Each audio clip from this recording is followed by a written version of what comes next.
ओम शांति। आज प्यारे मीठे बाबा की मुरली मंथन की डेट है 3 फरवरी 2023। आज मीठे मीठे बाबा हमें परफेक्ट बनाने आए हैं। विकार रूपी दुश्मन से हमें बाबा परिचित तो करा ही रहे हैं। किस तरह से हम उनसे बचने के लिए सारी रिस्पॉन्सिबिलिटी भगवान को दे देंगे। चलिए सुनते हैं। बाबा कह रहे हैं, मीठे बच्चे, नर से नारायण बनने के लिए परफेक्ट ब्राह्मण बनो। सच्चा ब्राह्मण वह जिसमें कोई भी विकार रूपी दुश्मन न हो।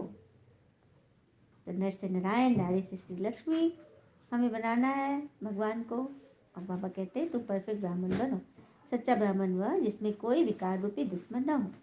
प्रश्न है, बाबा का रिगार्ड किन बच्चों को प्राप्त होता है? समझदार कौन है? तो बाबा का रिगार्ड उन्हें मिलता है जो यज्ञ का हर एक कार्य रेस्पॉन्सिबिलिटी से करते हैं, कभी गफलत नहीं करते, पावन बनाने की रेस्पॉन्सिबिलिटी समझ इसी सेवा पर तत्पर रहते हैं। तत्पर रहते हैं। चलन बहुत रॉयल है, कभी नाम बदनाम नहीं करते, ऑलराउंडर है। समझदार वह जो फुल पास होने की कोशिश करते, कभी दुखदाई नहीं बनते, कोई भी उल्टा कार्य नहीं करते। तो बाबा का रिगार्ड किन्हें मिलता है? जो विश्व सेवा के काम को अपनी रिस्पॉन्सिबिलिटी समझकर करते हैं, आज्ञाकारी रहते हैं, कभी बाबा का नाम बदनाम नहीं करते, ऑलराउंडर है, सभी पार्ट को बखूबी निभाते हैं, कभी दुखदाई नहीं बनते, और कोई उल्टा कर्म नहीं करते, और कोई उल्टी मत दे तो उस पर भी विश्वास नहीं करते।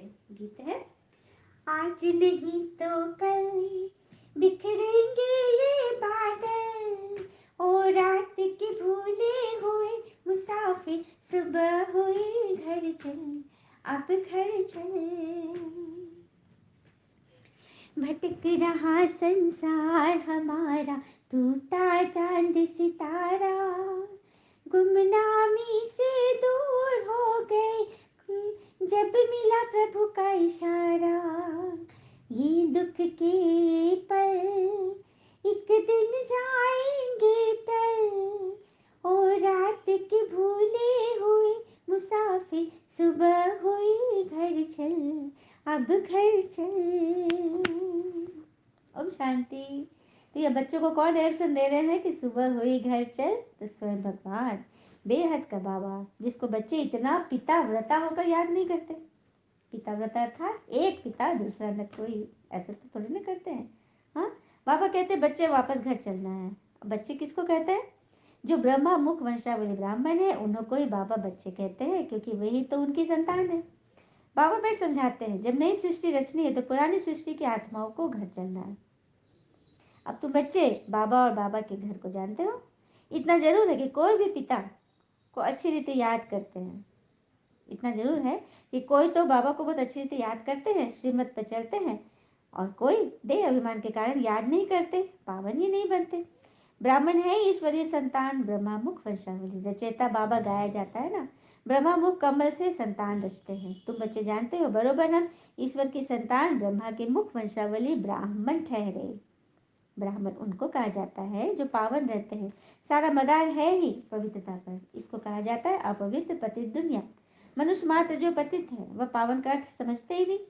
कलयुग पतित दुनिया, सत्य पावन दुनिया है, ये कोई नहीं जानते। जैसी दृष्टि वैसी सृष्टि देखने में आती है ना। पावन दुनिया में भी पतित है, तो क्या बाबा ने पतित दुनिया रची? कह देते हैं ना कि सत्युग त्रेता में भी कंस, जरासंध, रावण आदि है। तो जब पावन दुनिया में भी दुख है तो भगवान ने तब दुख की दुनिया रची ना? नहीं, भगवान ने तो सुख की दुनिया रचते हैं। और गाया भी जाता है, पतित पावन बाबा आओ, आकर सृष्टि को, खास भारत को पावन बनाओ। अब ये ब्रह्मा कुमार कुमारी नाम पड़ता ही उन पर है जो पावन होकर रहते हैं। पतित को ब्राह्मण ब्राह्मणी व बीके नहीं कह सकते। जो पतित है विचारों से, व्यवहार से, उनको बीके नहीं कहेंगे, वह है ही कुख वंशावली। तुम ब्राह्मण हो, ब्रह्मा मुख वंशावली। ब्रह्मा कुख वंशावली तो नहीं कहा जाता है, मुख वंशावली कहा जाता है। और विकार में जाने वाले को शूद्र कहा जाता है। ईश्वर के औलाद बनते ही इसलिए है कि हम ईश्वर से राजभाग ले लेवे। राजाई का वर्षा लेने के लिए पुरुषार्थ करना चाहिए। लक्ष्य रखना है कि हम नर से नारायण बने। क्या लक्ष्य रखना है? हम नर से नारायण बने, जब स्वयं भगवान हमें बनाने आए हैं। तो फिर बाबा कह रहे तुम बच्चे जानते हो, नंबर 1 है काम विकार, और सेकंड नंबर है क्रोध। नंबर 1 है काम विकार, काम अर्थात कामना, किसी चीज वस्तु व्यक्ति से इच्छा रखनी, किसी चीज में हस्तक्षेप करने से जो विकार उत्पन्न होते हैं, कामना रख लिए ना, तो नंबर 1 है काम, सेकंड है क्रोध। क्रोध आदि का भूत रह जाता है तो वो पूरे वर्षे के लायक नहीं बनता, क्योंकि कामना पूरी नहीं हो तो क्रोधवश फिर व्यर्थ होता है। कहा जाता है काम व क्रोध के भूतवश वो परवश हो गया, माया प्रवेश कर जाती है, फिर उसको खुद का भी होश नहीं होता। बाबा को याद न करने कारण रावण के वश हो जाते हैं। ऐसे क्रोधी व कामी नर के नारायण नहीं बन पा नहीं सकते। ऐसे क्रोधी और कामी नर से नारायण पद पा नहीं सकते।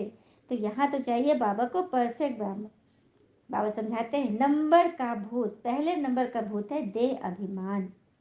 किसी बात के हलचल में आ जाना, किसी बात के अपमान में आ जाना, फीलिंग में आ जाना, दर्द में आ जाना, एकदम तहस नहस कर देना।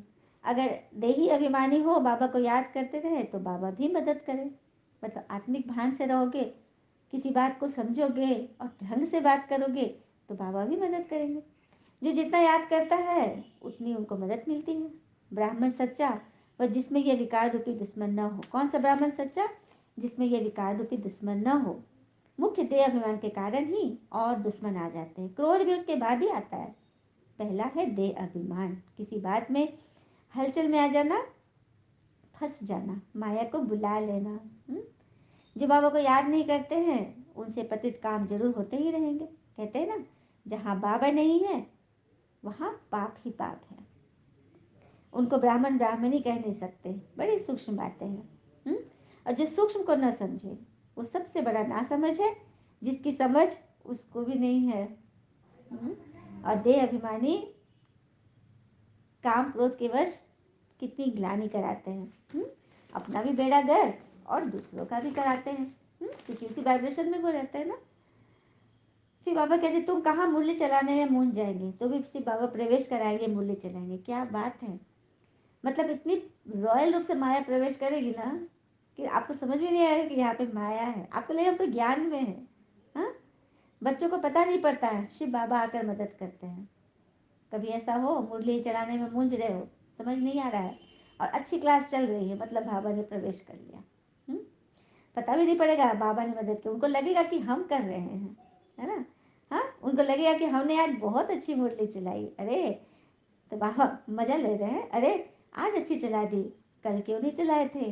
क्योंकि आप तो रोज रोज हो ना, कल क्यों नहीं चला? तुमको ये भी पता थोड़ी पड़ता है कि शिव बाबा बोलते हैं या ब्रह्मा बोलते हैं। तुमको तो बस लगता है कि हम बोलते हैं, हम सबसे बड़े हैं, अहम।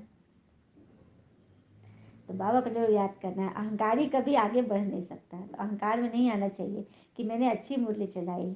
समझना चाहिए शिव बाबा ने आकर मुरली चलाई। घड़ी घड़ी शिव बाबा को याद करना चाहिए। बहुत बच्चे हैं जो पूरा याद नहीं करते तो कर्म भोग मिटता नहीं, बीमारियां आ जाती है, विकर विनाश नहीं होते हैं। बच्चों को बाबा के साथ योग लगाना है। हम राजयोगी हैं, भगवान से रजाई लेनी है, हम नर से नारायण बनेंगे। दिल में समझना है मैं इतना पढ़ता हूँ जो सूर्यवंशी में जाऊँ। मतलब क्या मैं इतना पढ़ता हूँ जो सूर्यवंशी में चला जाऊँगा? ऐसा तो नहीं कि पहले दास दासी बन फिर रजाई पावे। क्या बात है। ये भी पद पाना कोई बढ़िया बात है क्या? पहले नौकर के नौकर, उसके बाद राजा बन जाए। बाबा को याद करने से बाबा की मदद मिलेगी, नहीं तो कुछ न कुछ पाप होता रहेगा। समझ में नहीं आता है। जिस बात में मन फंसा, दर्द में चला गया, क्वेश्चन में गया, स्थिति बिगड़ गई, वहाँ पाप हो रहा है। हाँ, वही बच्चे फिर दुखदाई बन जाते हैं। लक्ष्मी नारायण तो सुखदाई है ना। समझदार बच्चे कोशिश करेंगे फुल पास होने की।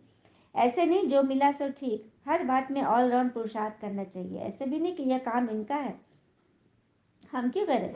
मतलब सेवा में हमेशा आगे। यह काम उनका है, हम क्यों करें। नहीं, बाबा ऑलराउंड काम करते थे। बाबा ब्रह्मा पिता सब कर्म अपने खुद करके दिखाते थे, उपले भी ठोकते थे बाबा। बच्चों की चलन ठीक नहीं रहेगी तो नाम बदनाम किसका होगा? बाबा का ही होता है ना। बाबा कहते मेरा बनकर और फिर उल्टा काम किया तो पद भ्रष्ट हो जाएगा और सजा मिलेगी सो अलग। बच्चों को समझना है दुनिया को पावन बनाने का बोझा सिर पर है, तो रिस्पॉन्सिबल हो। भारत को पावन बनाने की बहुत बड़ी रिस्पॉन्सिबिलिटी है। यज्ञ का हर एक कार्य रिस्पॉन्सिबिलिटी से करना है। कोई गफलत ना हो तो बाबा भी रिकॉर्ड देंगे। नहीं तो धर्मराज ऐसे सजा खिलाते जो कभी जेल में भी नहीं खाई होगी। ऐसी ऐसी सजा मिलेगी ना। कल हमने पर सुना ना विषय वैतरणी नदी की कहानी। हम्म, क्या क्या होता है उसमें। तो ऐसी सजा खाई होगी जब कभी सुना भी नहीं होगा। तो विनाश के पहले कर्म योग से अपने विकर्म भस्म करो, नहीं तो जन्म जन्मांतर के विकर्मों की सजा धर्मराजपुरी में बहुत खानी पड़ेगी। इसलिए गफलत मत करो। बाबा भी मीठे पिता रूप में हमें समझाने दे रहे हैं। बाद में धर्मराज बनेंगे तभी कुछ नहीं सुनेंगे। यह तुम्हारा अंतिम जन्म है। फिर जो जाएंगे स्वर्ग में मोचरे खाकर, फिर प्रजापद पाना इसको पुरुषार्थ नहीं कहा जाता। उस समय त्राही त्राही करना पड़ेगा। यह भी बाबा साक्षात्कार कराएंगे कि बार बार समझाया था ना। ब्राह्मण बनना कोई मासी का घर नहीं। ऐसा नहीं कि सभी आके बीके बन जाए। बीके बनना हर किसी के बस की बात नहीं है। मासी का घर नहीं है, बहुत आसान नहीं है। ईश्वर का बच्चा बनते हो फिर कोई विकार में नहीं जाना चाहिए। हाँ, इसमें भी काम महाशत्रु है। क्रोध महाशत्रु नहीं है, काम महाशत्रु है।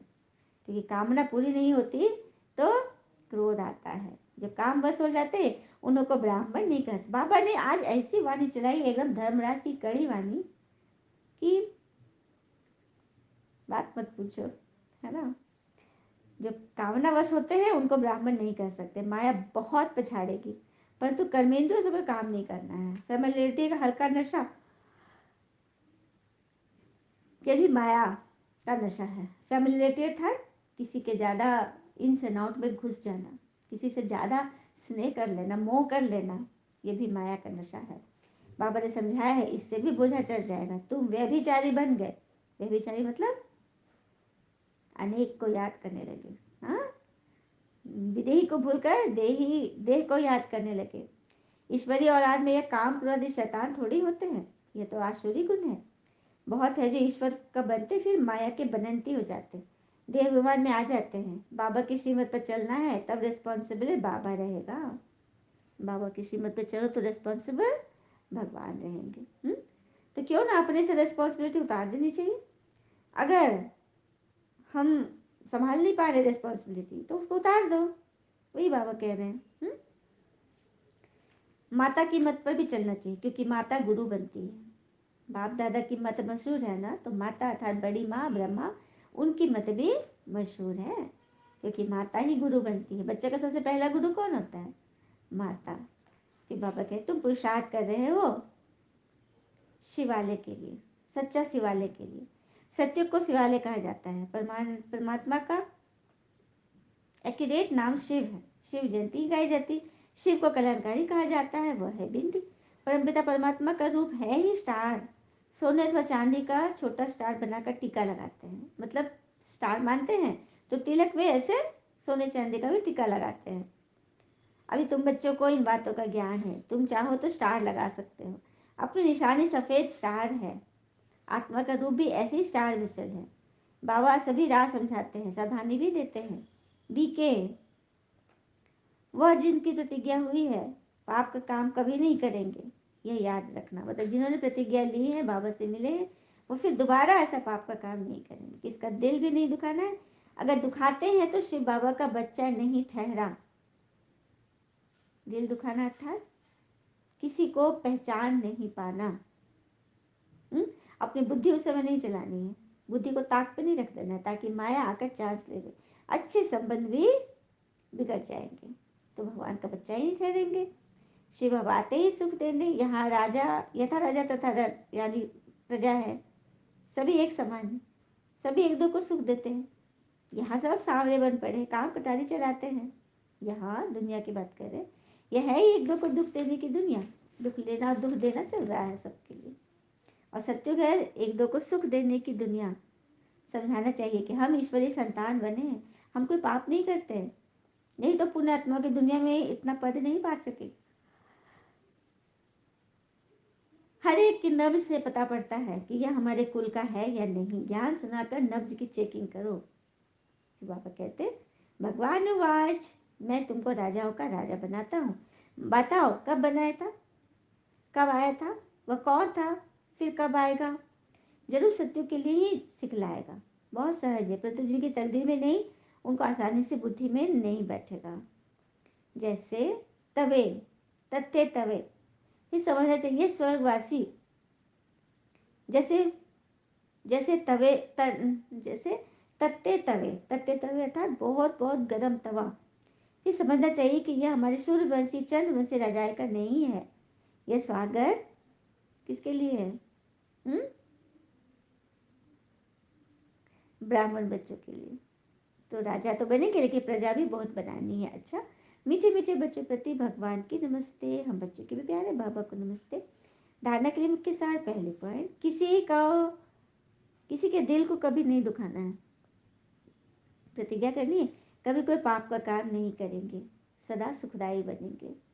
वरदान, अमृत वेले से लेकर रात तक मर्यादा पूर्वक चलने वाले मर्यादा पुरुषोत्तम बनते हैं। अमृत वेले से लेकर रात तक मर्यादा पूर्वक चलने वाले मर्यादा पुरुषोत्तम। शास्त्रों में किनका गायन मर्यादा पुरुषोत्तम के रूप में? श्री राम जी का, है ना। तो संगम युग की मर्यादाएं ही पुरुषोत्तम बनाती, इसलिए मर्यादा पुरुषोत्तम कहा जाता है। अच्छा, चलिए उस प्रसंग में चलते हैं। राम जी ने जिस प्रकार पिता के वचन निभाए, आज के दिन में तो या आज के युवक तो पिता पर केस ही कर दे या एकदम अति जान ही ले ले।